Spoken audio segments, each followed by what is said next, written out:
السلام عليكم ورحمة الله. الحمد لله والصلاة والسلام على رسول الله أما بعد. ప్రియ విద్యార్థులారా మరియు వీక్షకులారా, 1445వ రమదాన్లోని ఈరోజు 8వ క్లాసులో మనం ప్రవక్త సల్లల్లాహు అలైహి వసల్లం ఖననం మరియు కబరిస్తాన్లో ఇంకా చనిపోయిన వారి బంధువులకు ఎలాంటి సంతాపం తాజియత్ చేసేవారు తెలిపేవారు అన్న విషయాలు ఇన్షా అల్లాహ్ తెలుసుకోబోతున్నాము. అయితే రండి, ఈరోజు మనం ప్రవక్త మహానీయ ముహమ్మద్ సల్లల్లాహు అలైహి వసల్లం వారి పద్ధతుల్లో ఈ ముఖ్యమైన విషయాలు ఏదైతే తెలుసుకోబోతున్నామో మన రోజువారీ జీవితంలో వీటిని మనం అనుసరించడం చాలా తప్పనిసరి విషయం. ప్రవక్త యొక్క అసలైన విధానాన్ని మర్చిపోయినందు వల్ల ఎన్నో రకాల బిదాతులు, ఎన్నో రకాల తప్పుడు విషయాలు మన సమాజంలో ప్రబలి ఉన్నాయి. అయితే ఆ తప్పులను దూరం చేసి ప్రవక్త సల్లల్లాహు అలైహి వసల్లం వారి సున్నతులపై ఆచరించే ప్రయత్నం చేద్దాం. ప్రవక్త సల్లల్లాహు అలైహి వసల్లం నమాజే జనాజా మయ్యిత్ కొరకు చేసిన విషయం నిన్నటి 7వ దర్సులో విన్నారు మీరు. అయితే నమాజే జనాజా చేసిన తర్వాత జనాజా అంటే తెలుసు కదా, ఆ మయ్యిత్, ఆ శవం ఎందులోనైతే పెట్టి తీసుకెళ్తారు, ఆ జనాజా వెంట వెళ్ళేవారు. ప్రవక్త సల్లల్లాహు అలైహి వసల్లం నడుస్తున్న సందర్భంలో జనాజాకు ముందుగా ఉండేవారు. అయితే ఎవరైతే వాహనంపై వస్తారో వారు జనాజాకు ముందుగా ఉండకూడదు, వెనుక ఉండాలని ఆదేశించేవారు. కానీ ఎవరైతే జనాజాను మోసుకెళ్తున్నారో ఆ సమయంలో వారితో ఇంకా ఎవరెవరైతే ప్రజలు వస్తారో వారందరూ జనాజాకు దగ్గరగా ఉండాలని, మరియు ఆ జనాజాకు ముందు, వెనక, కుడి, ఎడమ ఎటువైపునైనా ఉండవచ్చు, నడవవచ్చు అని ఆదేశించేవారు. ఇంకా జనాజాను తీసుకెళ్లే సందర్భంలో వేగం పెంచాలని, తొందరగా తీసుకెళ్లాలని ఆదేశించేవారు. రెండో విషయం, కబ్రిస్తాన్ చేరుకున్న తర్వాత జనాజాను డోలా అని కూడా అంటాము కదా మనం, దానిని క్రింద పెట్టక ముందు ప్రవక్త కూర్చునేవారు కారు. మూడో విషయం, ఆయన సల్లల్లాహు అలైహి వసల్లం ముందు నుండి జనాజా వెళ్తే ఒకవేళ ప్రవక్త కూర్చుండి ఉంటే నిలబడేవారు, నిలబడాలని ఆదేశించేవారు కూడా. కానీ కొన్ని సందర్భాల్లో ప్రవక్త సల్లల్లాహు అలైహి వసల్లం అలాగే కూర్చొని ఉన్నట్లు కూడా ఉల్లేఖనాలు ఉన్నాయి, రుజువై ఉన్నది. నాలుగో విషయం, శవాన్ని సమాధిలో పెట్టే విషయానికి వస్తే ప్రవక్త సల్లల్లాహు అలైహి వసల్లం వారి యొక్క విధానం సూర్యోదయం, సూర్యాస్తమయం మరియు మిట్ట మధ్యాహ్నం సమాధిలో పెట్టకూడదు, ఖననం చెయ్యకూడదు అని చెప్పేవారు. ఐదో విషయం, సమాధి బగలి ఉండాలి అని ఆదేశించేవారు. అంటే ఏమిటి? కిబ్లా దిశలో కొంచెం లోతుగా త్రవ్వి శవాన్ని అందులో ఇలా పెట్టడం. మరియు దీనికి సంబంధించిన కొన్ని వీడియోలు కూడా ఉన్నాయి. ఆ వీడియోలు కూడా అల్హమ్దులిల్లా చూసి ఈ పద్ధతిని నేర్చుకోవచ్చు, ఎవరికైతే ఈ పద్ధతి తెలియదో.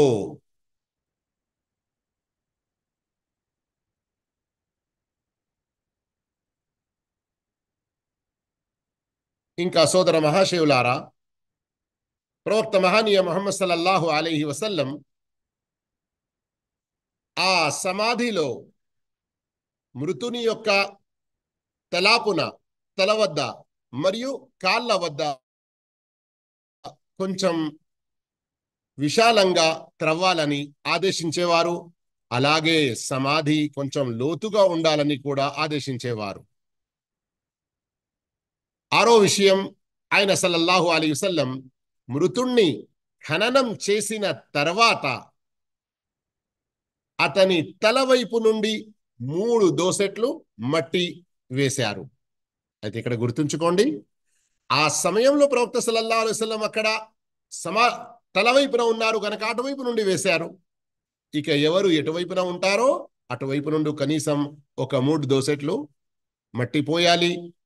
ఈ విధంగా ఒక ముస్లింని సమాధి చేయడంలో వారు కూడా పాలు పంచుకున్న వారవుతారు. 7వ విషయం, ఖననం చేసిన తర్వాత అక్కడే నిలబడి కొన్ని క్షణాలు మృతుని స్థిరత్వం కొరకు ప్రార్థించేవారు. మరియు ఇలా ప్రార్థించాలని సహాబాలకు కూడా ఆదేశించేవారు. అంటే ఈ ఆదేశం మనందరికీ కూడా ఉంది. కానీ ఇక్కడ గుర్తుంచుకోండి, సామూహిక దువా కాదు. హదీసులో వచ్చినట్లుగా ఫస్అలు లిఅఖీకుము థబాత్ ఫఇన్నహుల్ ఆన యుస్అల్, మీ సోదరుని కొరకు మీరు స్థిరత్వం గురించి దువా చేయండి. అంటే ఏమిటి? ఇప్పుడు అతన్ని ప్రశ్నించడం జరుగుతుంది. అతడు ప్రశ్నలకు సరి అయిన సమాధానం ఇవ్వాలి, జవాబు ఇవ్వాలి. కనుక మీరు అతని యొక్క స్థిరత్వం కొరకు, నిలకడ కొరకు దువా చేయండి. ఇంకా 8వ విషయం, సమాధి వద్ద ఫాతిహా ఇంకా ఏమైనా చదవడం లేదా మృతునికి కలిమా చదువు అని ఉపదేశించడం అనేవి ఆయన సల్లల్లాహు అలైహి వసల్లం నుండి నిరూపితం కాలేదు. కానీ ఎంత బాధాకరమైన విషయం, ఇలాంటి బిదతులకు ఎంతో మంది పాల్పడతారు. సమాధి పూర్తి అయిపోయిన తర్వాత, శవాన్ని పూడ్చిపెట్టిన తర్వాత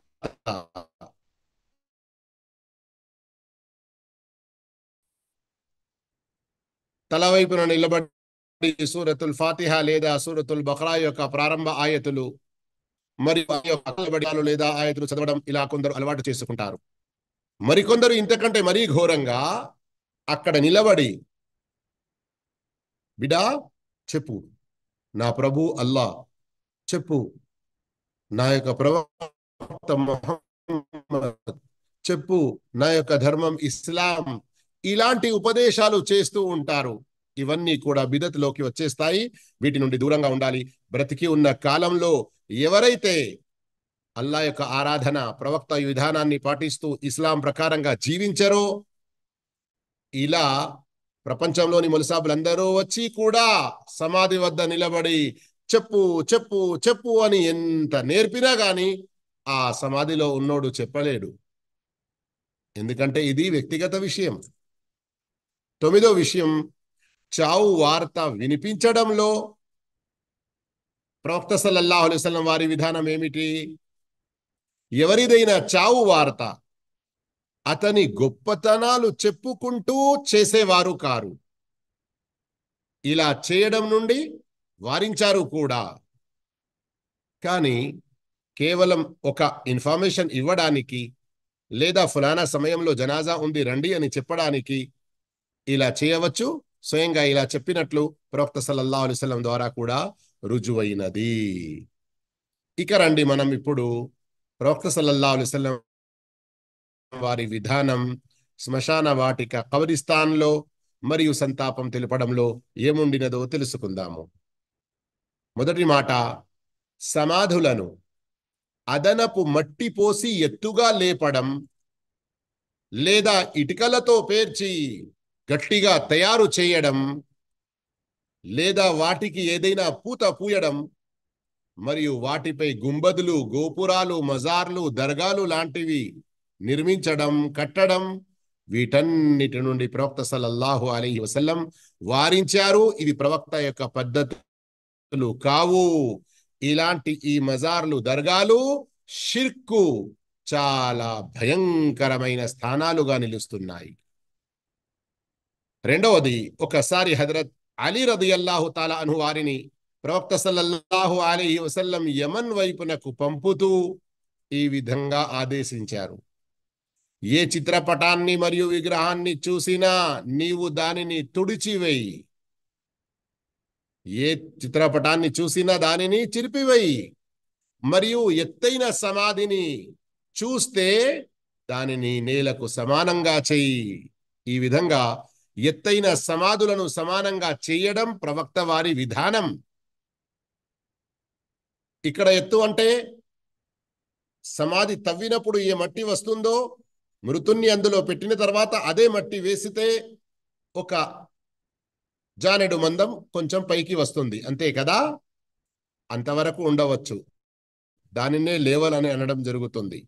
కానీ అదనపు మట్టి పోయడం లేదా ఇంకా ఏదైనా ఎత్తు చేయడం, ఎవరైనా చేసి ఎత్తు చేయడం తప్పు. ఒకవేళ ఎవరైనా చేసినా గాని అధికారులు, బాధ్యులు, ఇక్కడ గుర్తుంచుకోండి విషయం, ప్రవక్త సల్లల్లాహు అలైహి వసల్లం పంపారు. మరి ముస్లిం షరీఫ్లో తీసి చూడండి మీరు, హజరత్ అలీ రదియల్లాహు తఆలా అన్హు ఖలీఫాగా ఉన్న కాలంలో తమ వద్ద ఉన్నటువంటి అబుల్ హయ్యాజ్ వారెవరు? ఆ సమయంలో మీరు పోలీస్ ఇన్స్పెక్టర్ లేదా సూపరింటెండెంట్ ఆఫ్ పోలీస్ అని అనవచ్చును, అలాంటి బాధ్యత వారికి ఉండినది. వారిని పంపారు. అయితే ఇక్కడ ఏంటి విషయం, మీరు ఇప్పుడు ఈ హదీస్ విన్నారు అంటే వెళ్ళి ఏదో ఇలా పని చేసి అక్కడ మరింత సమస్యలు పెరిగే విధంగా చేయకండి. అల్హమ్దులిల్లా, మనమందరం ఇస్లాం పట్ల ప్రేమ కలగా ఉండాలి. ఇస్లాం యొక్క ప్రతి ఆదేశాన్ని పాటించే ప్రయత్నం చేయాలి. కానీ కొన్ని ఆదేశాలు ఎలా ఉంటాయి, మనం వ్యక్తిగతంగా చేయలేము. అల్లా అలాంటి అధికారం నాకు ఇస్తే నేను చేసి తీరుతాను అని మనం అనుకోవడం ఆ హదీస్ ప్రకారంగా ఆచరించినట్లు ఇన్షా అల్లా అవుతుంది. కానీ కొన్ని ఉంటాయి, అధికారులు, ప్రభుత్వ అధికారులు, బాధ్యులు నెరవేర్చునవి. ఉదాహరణకు ఇలాంటివి. ఇంకా వ్యభిచారం చేసిన వారిపై హద్దును ఖాయం చేయడం, నాఫీజ్ చేయడం, అలాగే దొంగ యొక్క చేతులు నరకడం, ఇలాంటి విషయాలైతే ఉన్నాయో ఒక ఇస్లామీయ ప్రభుత్వంలోని అధికారుల వైపు నుండి వచ్చేటువంటి ఆదేశాలు.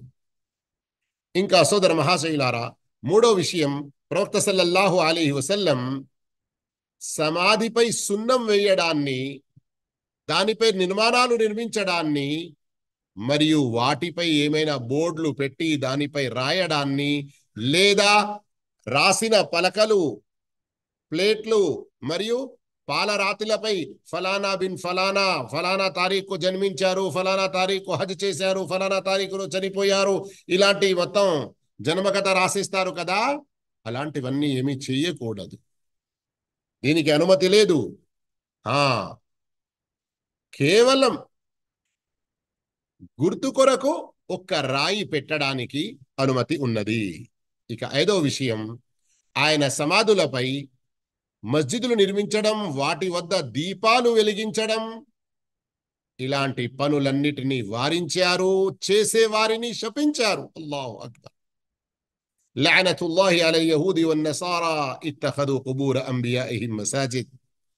అల్లాహు తాలా యూదులపై, క్రైస్తవులపై శపించుగాక, తమ శాపాన్ని కురిపించుగాక, వారు తమ ప్రవక్తల సమాధులను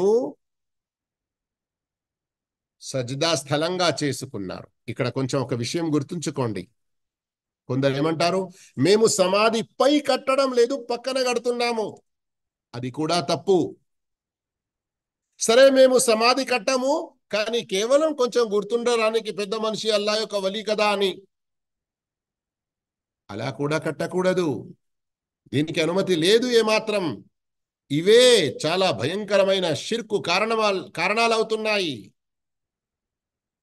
ఇంకా సోదర మహాశివులారా, ప్రవక్త సల్లల్లాహు అలైహి వసల్లం సమాధుల వైపు ముఖం చేసి నమాజు చేయడం నుండి వారించారు. మరియు అలాగే స్వయంగా ప్రవక్త సల్లల్లాహు అలైహి వసల్లం తమ సమాధి గురించి దుఆ చేశారు, ఓ అల్లాహ్, నా సమాధిని ఒక విగ్రహంగా, ఒక పండుగ స్థలంగా, జాతర ఉరుసుల మాదిరిగా చేయబాకు అల్లాహ్, అలా కానివ్వకు నా సమాధిని అని. ఇక్కడ మీకు ఒక ఆలోచన వస్తుంది కావచ్చు కదా, సమాధుల వద్ద ఎలాంటి గోపురాలు, గుంబదులు ఇట్లా ఉండకూడదు అంటున్నారు, మరి ప్రవక్త యొక్క సమాధిపైనే ఉంది కదా. అయితే ఆ ప్రవక్త వారి సమాధిపై ఏదైతే ఇప్పుడు మనం గుంబదే ఖదరా అని చూస్తూ ఉంటామో అది ప్రవక్త వారు కట్టించుకోలేదు, సహాబాలు కట్టలేదు. సలఫె సాలిహీన్ కాలంలో దాని గురించి ఎలాంటి ప్రస్తావన లేదు. తర్వాత కాలాల్లో కొందరు బిదాతీలు చేసినటువంటి పనులకు ఇక దానిని పడగొట్టే విషయం వచ్చినప్పుడు చాలా పెద్ద సమస్య, మహాభయంకరమైన గొడవలు చెలరేగే అటువంటి ప్రమాదాలు ఉండి పడగొట్టలేదు. లేదా అంటే హజరత్ అలీ రదియల్లాహు అన్హు వారి యొక్క హదీస్ ఏదైతే విన్నారో ముస్లిం షరీఫ్లోనిది, దానికి కొందరు మంచి తౌహీద్ పరస్త్ వచ్చినప్పుడు ప్రయత్నం చేశారు. కానీ మనం దానిని ఆధారంగా తీసుకోవద్దు, ఎందుకంటే అది ప్రవక్త సల్లల్లాహు అలైహి వసల్లం చేయలేదు. ఇంకా సోదర మహాశివులారా, 7వ విషయం సమాధులను అవమానించడం, తొక్కడం, వాటిపై కూర్చోవడం, వాటిని ఆనుకోవడం, వాటిని విపరీతంగా గౌరవించడం మరియు వాటి యొక్క సందర్శనానికంటూ ప్రత్యేక సమయాలు పెట్టి వెళుతూ ఉండడం, ఇవన్నీ ప్రవక్త పద్ధతులు కావు. అయ్యో మేము కేవలం అక్కడ ఫాతిహా చదవడానికి వెళ్తాము కదా, అది కూడా తప్పేనా అని అంటారు కొందరు. అవును, అసలు అలాంటి కట్టడాలు కట్టడమే తప్పైనప్పుడు అక్కడ ఒక రోజు ఫిక్స్ చేసుకోవడం. ఇప్పుడే హదీస్ విన్నారు కదా, ప్రవక్త వారు స్వయంగా తమ సమాధి గురించి ఏం చెప్పారు? ఇది ఉర్స్ జాతర పండుగ స్థలంగా కాకూడదు అని దువా చేశారు కదా. సోదర మహాశివులారా, ఇక్కడ ఒక మాట వచ్చింది, అవమానించకూడదు అని, మితిమీరిన రీతిలో గౌరవించకూడదు అని. ఈ రెండు విరుద్ధాలు కదా. ఇఫ్రాత్ తఫరీత్ అని ఏదైతే అంటారో, కొందరు ఎంతగా అవమానిస్తారంటే, ఇన్నాలిల్లాహ్, సమాధి ఉంటుంది, దాని గోడ ఏదైనా చిన్నగా ఉండేది ఉంటే తీసుకెళ్లి కచరా అటువైపున వేస్తూ ఉంటారు.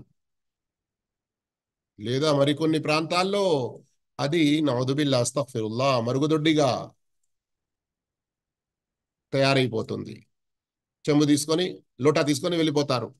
అలా చేయకూడదు, మహా ఇది పాపం. ఇంకా మరికొందరు వాటిని ఎంతగా గౌరవిస్తారంటే వాటిపై గోపురాలు, వాటిపై గుంబదులు, వాటిని మజార్లుగా తయారు చేసి అక్కడ సందల్, ఉర్స్, ఇంకా జాతరాలు ఇట్లా చేస్తూ ఉండి ప్రజలు అక్కడికి వెళ్తారు, వారి యొక్క అవసరాలు తీరాలని దువాలు చేస్తారు, అక్కడ తవాఫ్ చేస్తారు, సజ్దాలు చేస్తారు, మేకలను కోళ్లను కోస్తారు. ఇవన్నీ కూడా ఇబాదత్ పనులు. అలాంటి సమాధి వద్ద చేయడం షిర్క్ అవుతుంది కదా. 8వ విషయం, ప్రవక్త సల్లల్లాహు అలైహి వసల్లం కొన్ని సందర్భాల్లో తమ సహాబాలు ఎవరైతే చనిపోయారో వారి సమాధుల వద్దకు వెళ్ళి సందర్శించి వారి కొరకు మగ్ఫిరత్ దువా, అంటే అల్లాహ్ వారి పాపాలను మన్నించాలి, అల్లాహ్ వారి పట్ల సంతోషంగా ఉండాలి అన్నటువంటి దువాలు చేయడానికి వెళ్ళేవారు. మరియు ఎవరైతే కబ్రిస్తాన్ వెళ్తారో వారికి దువా నేర్పారు. ఏమని? అస్సలాము అలైకుం అహ్ల దియార్ మినల్ ముమినీన వల్ ముస్లిమీన్ వ ఇన్నా ఇన్షా అల్లాహు బికుం లాహికూన్ నస్అలుల్లాహ లనా వలకుం ఆఫియా. 9వ విషయం, ప్రవక్త సల్లల్లాహు అలైహి వసల్లం యొక్క విధానం సంతాపంలో ఆయన మృతుని యొక్క కుటుంబీకుల వద్దకు వెళ్ళేవారు మరియు వారికి ఓదార్పునిచ్చేవారు, తసల్లి ఇచ్చేవారు.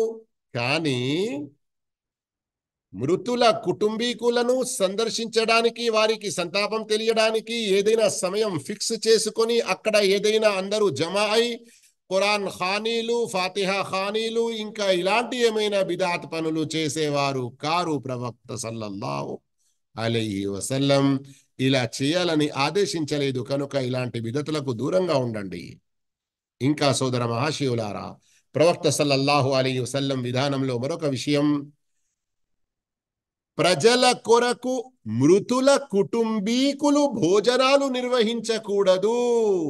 పైగా ప్రజలే మృతుల కుటుంబీకుల కొరకు భోజనాలను సిద్ధం చేసి వారికి తినిపించాలి. అర్థమైందా? దీని ద్వారా ఏం తెలుస్తుంది? మన వద్ద ఏదైతే 3 ఒద్దులు, 10 ఒద్దులు, 10వాं, 20వాं, 30వాं, 40వాं బర్సీ ఈ విధంగా ఏవైతే చేసుకుంటారో వీటన్నిటికీ ఇస్లాంలో ఏ స్థానం లేదు. అలా చేయడం ఏ పుణ్య కార్యం కాదు.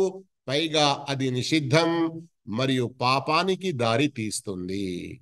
అర్థమైంది కదా? ఇలా ప్రవక్త సల్లల్లాహు అలైహి వసల్లం వారి యొక్క పద్ధతులు తెలుసుకోవడంతో పాటు కొన్ని బిదాతుల గురించి తెలిసినది గనక మనం ప్రవక్త విధానాన్ని అనుసరించాలి, బిదాతులన్నిటినీ కూడా మానుకోవాలి. అల్లాహ్ మనందరికీ సద్భాగ్యం ప్రసాదించుగాక. ఆమీన్. వఆఖిరు దఅవానా అనిల్ హమ్దులిల్లాహి రబ్బిల్ ఆలమీన్. వస్సలాము అలైకుం వరహ్మతుల్లాహి వబరకాతుహు.